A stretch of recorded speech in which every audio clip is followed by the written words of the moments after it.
Hello listeners and welcome sa 17th episode ng second season ng Tine Blah Blah. Tine is me and Blah Blah is my blabbers.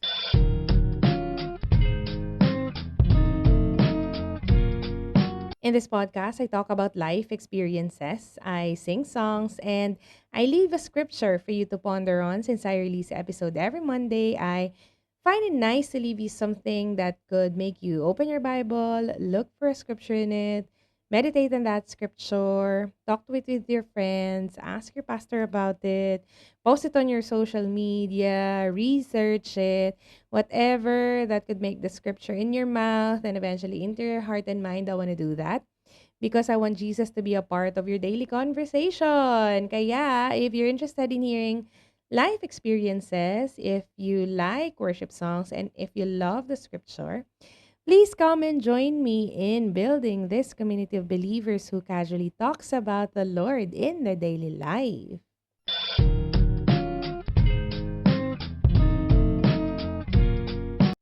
Alright, welcome back sa bagong buwan. Akala nyo ba bagong season? Hindi pa. Kailangan muna nating matapos ang ating Bible reading plan na ito bago tayo mag-move on sa third episode. Yes, meron na tayong plano ng third season actually. Kaya lang naunahan na tayo ni Jan na gawin yun kasi nakapagsimula na siya ng kanyang sermon series. Bagong sermon series. Pero sa atin, naka-line up pa lang yan siya. Oo. Hindi ko yun binanggit sa kanya. Nagulat na lang ako. Paano yung gulat? Ganon. Nagulat na lang ako nung sinenya yung sermon script niya sa akin kasi ako yung gumagawa ng PowerPoint niya. And nabanggit niya na yung sermon series niya is Bible characters. Kaya ayun, feeling ko nagkakapareho na kami ng wiring ng utak. Ay, feeling yun.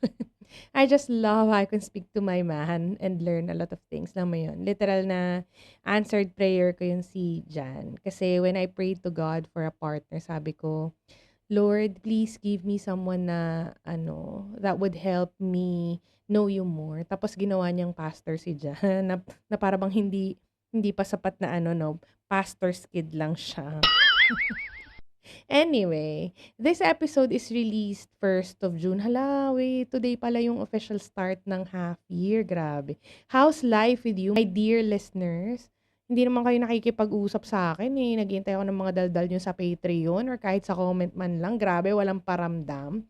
Ang nagpaparamdam lang sa akin, nakikipag-chismisan sa akin yung ate ko. Grabe kayo. Shout out ate Cha. But anyway, you know naman where to find me kung may mga dadal kayo. But going back, 1st of June nga na-release tong episode natin na air. O, diba? May pa-air. Na para bang radio station yan siya.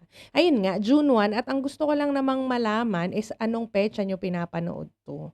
At kung saan kayo nanonood, saang country. Oh, di ba ganyan yung atake ng mga reels sa Facebook? Isha-shoutout ko kayo sa next episode. Alright, mag-comment kayo dyan.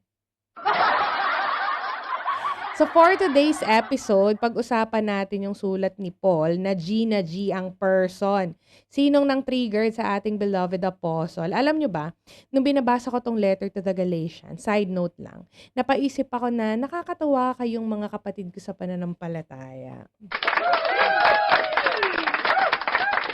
Kasi kahit na sobrang significant ng role ni Apostle Paul sa faith natin, never natin siyang dinasalan, if you know what I mean.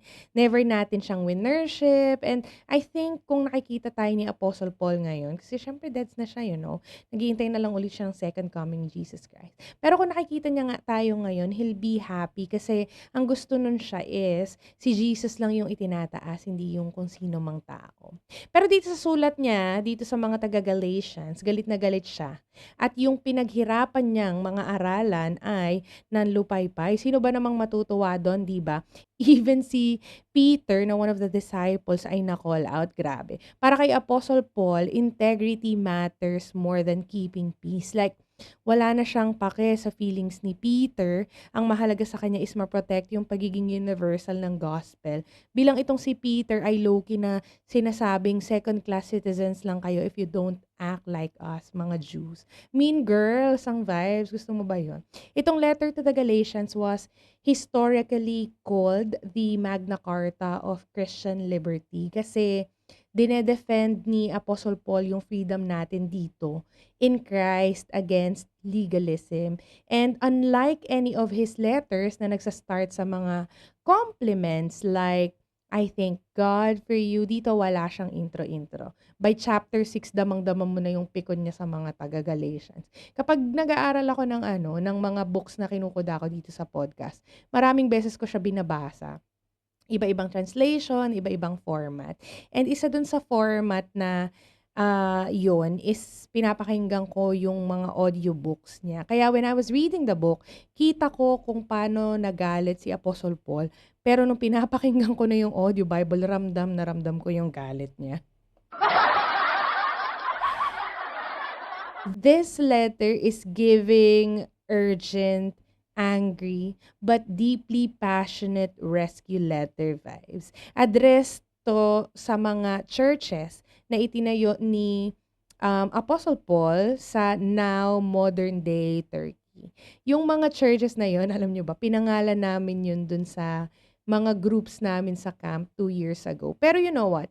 Applicable pa rin to everyone in this time we are in kasi sa dinami-dami ng religions and denominations ngayon, parang hindi mo na alam no kung alin ba dun yung tama or kung saan ka sasali, alam mo yon.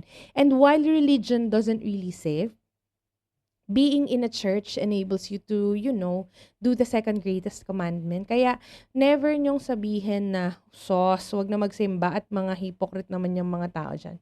I will never ever get tired of saying this, but the church isn't a place for the perfect people. It's a hospital for sinners. Kaya, of course, you would see sick people in there. And going back dun sa dinami-daming religions and denomination, how would you know that that is the right church? How can you tell na tama pala tong sinasamahan ko, no? We can learn from this letter of Paul. Sinulat niya to kasi nga, yung mga churches na itinayo niya sa Galatians, parang biglang naiba yung paninindigan, ano? Nung panahon kasi nila noon, yung gospel was just taught to the Jews, okay? Pero kung matatandaan nyo, yung ascension ni Jesus Christ, binigyan ni Jesus Christ yung mga disciples ng instruction na go ye therefore, 'di ba? Make disciples of all nations. So, that means hindi na lang para sa mga Jews yung good news ni Jesus Christ.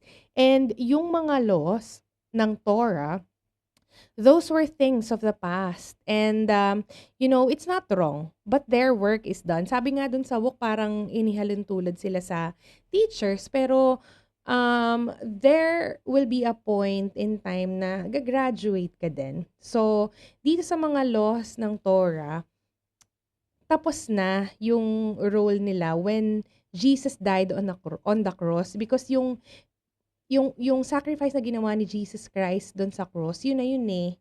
He did it all in there and those laws were simplified into two, which I think you already have heard, no? The greatest commandment and the second greatest commandment. In the book, Apostle Paul said na if you accepted Jesus Christ as your Lord and Savior, and this is what we believe in, you will receive the Holy Spirit, and ang Holy Spirit has fruits. Alam niyo na yan, di ba? Love, joy, peace, patience, kindness, goodness, self-control, di ba? And among those things, nothing is against the law. So, si Jesus na lang talaga yung kailangan natin, tama, which makes sense. Kasi kapag nasa life mo naman si Christ, would you ever do something na he wouldn't like? Hindi naman, 'di ba? Nagkakaroon ka ng konsensya. Kaya nga yung 10 commandments, pwede na lang siyang ma-summarize into those 2 commandments. Kasi 'di ba if you love your neighbor naman as yourself, you would not rob them, right? You won't even lay a hand on them, let alone unalive them. You see where we're getting at? Okay na nga, yun na nga sana, no? Naaralan na ni Apostle Paul ang mga persons. Kaso, nung umalis siya to continue his missionary journey, may mga Judaizers na parang binrainwash yung mga tao. Hindi ko alam, walang sinabi dun sa book, pero siguro sabi nila, okay, you believe in Jesus Christ, but wait, there's more. Which is the complete opposite of the teaching, di ba? Kasi tong mga religious teachers na to, mga Jews yan sila. And may mga cultural beliefs sila like diet, yung kosher, and circumcision. Kasi naniniwala sila na yung mga practices na yon would make yung mga practice na yon makes them favorable sa Lord. And again, culture nila yon. And because they thought na they are far better than the Gentiles, ini-insist nila na gawin mo to para you'll belong. Pero hindi nga kasi, 'di ba? Yung good news nga kasi is universal. Hindi mo pwedeng i-insist yung culture mo sa ibang tao. Very very main character yung atake ng mga Jews. Grabe. I don't know how the people was swayed easily, pati si Peter. Pero I think dito papasok yung verse of the week natin. Please get your Bible and open it to 1 John chapter 4 verse 1. Itong passage na to is about spiritual discernment. And while Galatians is written by Paul and John is written by someone else, kung kilala nyo, i-comment nyo na lang dyan. Same sila ng pinagdadaanan ni Apostle Paul, yung mga false teachers na nangko-confuse ng mga believers. So, pag nilay-nilay mo na to, come back to this post at mag-comment ka kung anong discoveries mo dyan. Please, ang pakiusap ko lang at dapat na ginagawa naman natin, 'di ba? Magpaalalahanan at magpalakasan sa isa't isa. Let's all do this. Tong passage natin para di tayo maging katulad ng mga Galatians na napagsabihan sa sulat na umabot ng 6 chapters. Ito. Tandaan natin na anything that we think is adding to the finished work of Jesus Christ is actually subtracting from it. Narinig nyo na ba yung kantang So You Would Come ng Hillsong? May Tagalog version nun. Naiiyak pa rin ako at times kapag naririnig ko yun kasi, or pag kinakanta ko yun, kasi it makes me realize na sobrang imperfect ko as a person, pero sobrang love pa rin ako ng Lord na Jesus Christ was sent so that I would not face eternal damnation. Alam mo yun? Sabi dun sa kanta, diba? Nothing you can do make him love you more. Nothing that you've done could make him close the door. Kaya wala ka na talagang magagawa kundi tanggapin na lang si Jesus. Sabi nga dun, diba? Because of his great love, gave his only son. Everything was done so you would come. Hindi ko alam kung spoiled ba tayo, pero with a love like that, ang tanong bakit hindi ka pa rin tumatanggap? Kung hindi pa. Madalas na altar call yung song na yon, invitation song ba? At dahil kinantahan kita nun, saan ay na-touch ka ng Holy Spirit para tanggapin si Jesus bilang your Lord and Savior. Kung ready ka na or may questions ka, DM mo lang ako, okay? So ayun na nga, my dear listeners, naway mabuhay tayo na mga children of the promise and not as spiritual slaves na focus sa loss na wala namang kinalaman sa salvation. Focus lang tayo kay Jesus Christ. Huwag tayong magpapadala sa mga nagsasabing step 1 lang yung pagtanggap kay Jesus Christ, tapos paparadahan kayo ng napakarami pang mga rules. Okay? Run. If someone does that to you. Mag-comment kayo dyan kung may mga areas kayo in life na you're acting like a slave, trying to earn langit points, instead of actually building relationship with Jesus Christ. I'll end the episode here. Ihintayin ko yung mga comments nyo, ha. I-visit nyo rin ako sa Patreon if you have the time. Tuesdays, we talk about the verse of the week. Wednesday, you will receive Wednesday wake-up email. Thursday, we talk about the song further. And Friday, we have 2 posts. In the morning, we have the wrap-up. And sa sunset naman, matatanggap niyo yung meditation. Ayun lang. I will see you on the next episode, my dear listeners. Thank you for staying with me until this point. God bless you and goodbye.